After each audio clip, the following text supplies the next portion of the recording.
I want to thank ChiroSecure for giving us this amazing platform to enlighten the world about kiddos and chiropractic. They've always got our backs, and they're always there for us to spread the word on the importance of chiropractic. Thank you again, ChiroSecure. Hey there, I am Monica Berger, and today me and my pal Elizabeth are going to talk about plagiocephaly.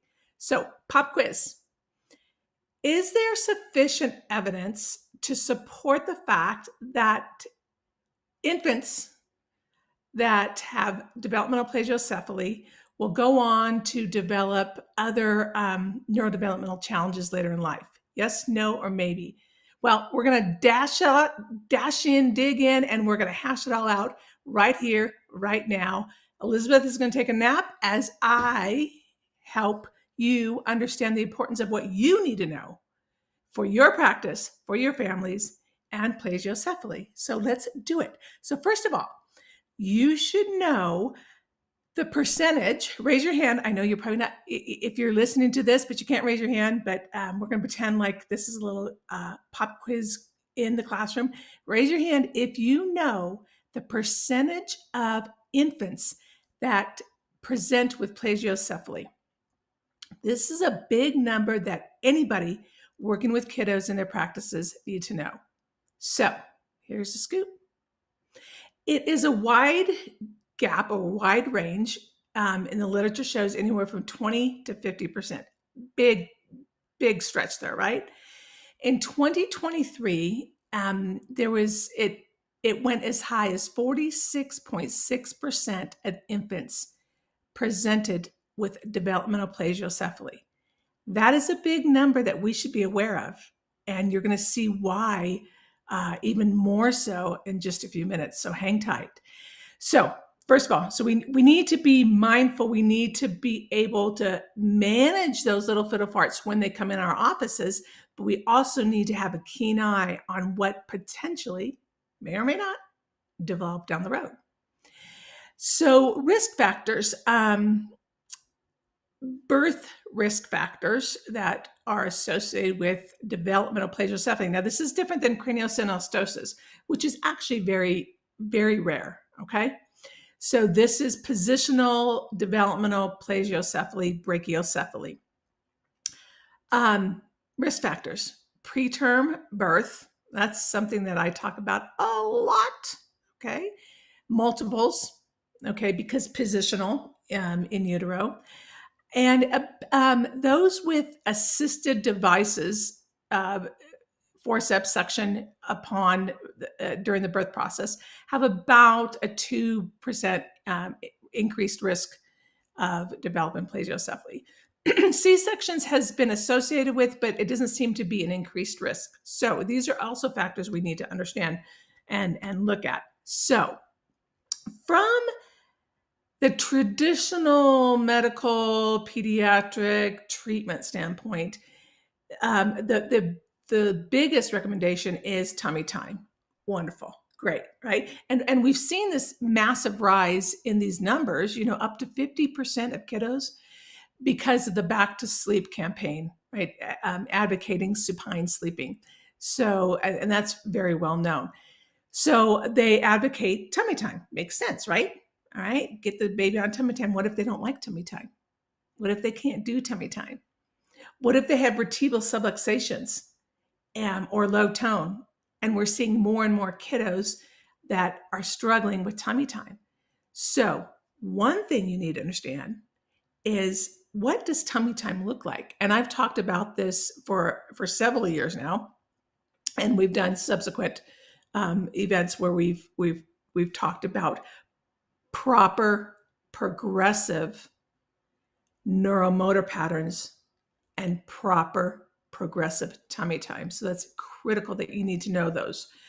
And so we need to see, for instance, by the age of 2 months, are they doing tummy time and have their head up at a 45-degree angle?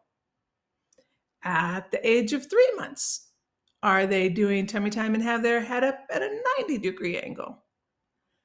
Are they, by 6 months-ish, getting up in that fly position? Okay. Are they pivoting off the center of their axis? And these are all critical motor patterns that need to happen for the lifelong health of that little fiddle fart. And I mean chemical, physical, emotional, mental health. Okay. There's a lot to unpack here and understand here. So back to plagiocephaly.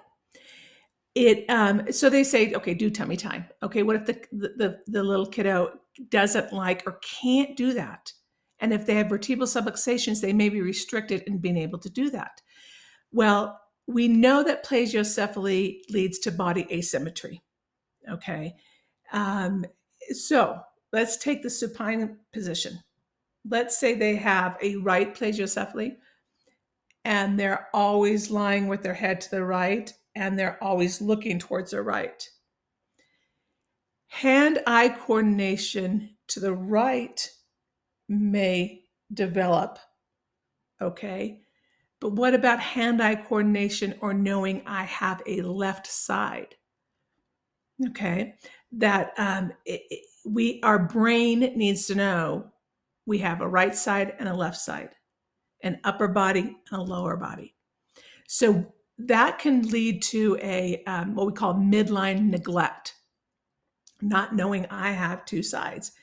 And asymmetry of the body equals asymmetry of the brain. That's what I tell my parents.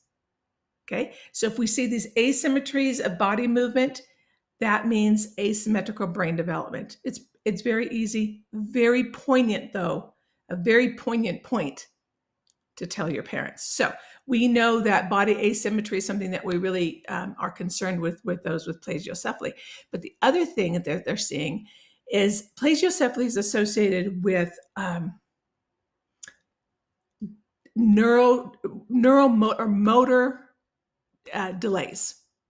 So there's your answer. Yes, the research does support that plagiocephaly in infancy can lead to a host of potential neurodevelopmental challenges, particularly language development, speech, motor development, eye contact, social engagement. Those are all big factors we see associated with plagiocephaly. But that thing that we need to look at is it also leads to poor postural stability, dynamic postural control. And what they see is there's a critical window of postural dynamic. We need to understand dynamic postural control. Being able to be upright against gravity and pivot and move in dynamic motions through the center of the core.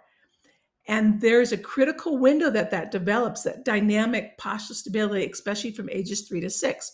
But those with plagiocephaly have been shown to have challenges in this postural development and coordination of the body movements. So we need to understand that. There's a big association, like I said, between fine and gross motor skills and plagiocephaly.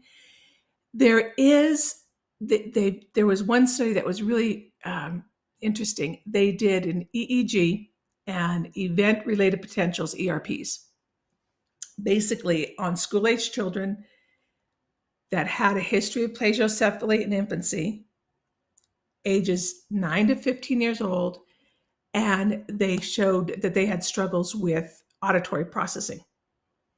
So sensory processing disorder is one of those things we're going to have to be very mindful of with regard to a history of developmental positional plagiocephaly in infancy. Because of these abnormal motor patterns that they're going through, especially that first year of life, that is the core foundation for not just motor development, but brain development. And we're seeing the long-term consequences. In fact, kiddos that, when they looked at siblings, and kiddos that had a history of plagiocephaly versus their sibling had about a 39%, they needed special services at school, particularly in speech, OT, and PT. And that group was about 39% that they saw needed special services at school versus their sibling that did not have a history of plagiocephaly, and that group was about 6%. So we're seeing that big that big push towards there. So essentially, developmental plagiocephaly is noted as a risk factor. Get this. If they're in your office, you need to understand that there is a potential risk factor for that child to go on and develop, have neurodevelopmental struggles, particularly motor struggles, later on in life, and sensory processing, particularly auditory processing disorder. So, what else do I want to tell you? Interestingly enough, using an orthotic helmet did not change the outcomes for developmental concerns in those kiddos with plagiocephaly. So that goes to tell us we can do the outward beautification on changing the appearance. However, if we're not, so structurally you get the changes, but if that kiddo did not go through these good developmental motor patterns, which equals laying down those, it's the law of developmental neuroplasticity, laying down those tracks that are later on going to be needed for posture control, learning, attention, and behavior. Okay, so basically, bottom line, when those kiddos come in, you really need to understand once you've corrected and worked with the outward structures, so you've changed the cranial structures visually, they really, really, really need to be monitored for potentially ongoing motor delays later on in life. So that means, let's say you're working with them and you see those changes by 6 weeks of age. Then your job is to make sure that they go through proper neuromotor progressive developmental patterns from that point on. That means proper tummy time. That means proper rolling. That means sitting up and having dynamic postural stability. That means cross crawl patterns. That first year is going to be absolutely so critically important to make sure that not only have you changed the structural from the outward appearance, but that now you're fostering good symmetrical brain development. Then, like we talked about, ages 3 through 6, making sure that they're able to meet those progressive motor milestones, and they're running, moving, have dynamic movements that are symmetrical and healthy, because that means optimal brain development. So there's a lot to unpack there, but these are all things that I cover in Pillar 1 of my Foundations in Neurodevelopment course, which is killer. So you need to know all those foundational steps in order to support those little fiddle farts that have come in with a developmental plagiocephaly. Again, I want to thank ChiroSecure. Elizabeth and I had a great time hanging out. Hopefully you got some fantastic pearls to put into play in practice and help those kiddos survive, thrive, and live the ultimate life, chemically, physically, emotionally, and mentally. We will see you next month for another amazing episode.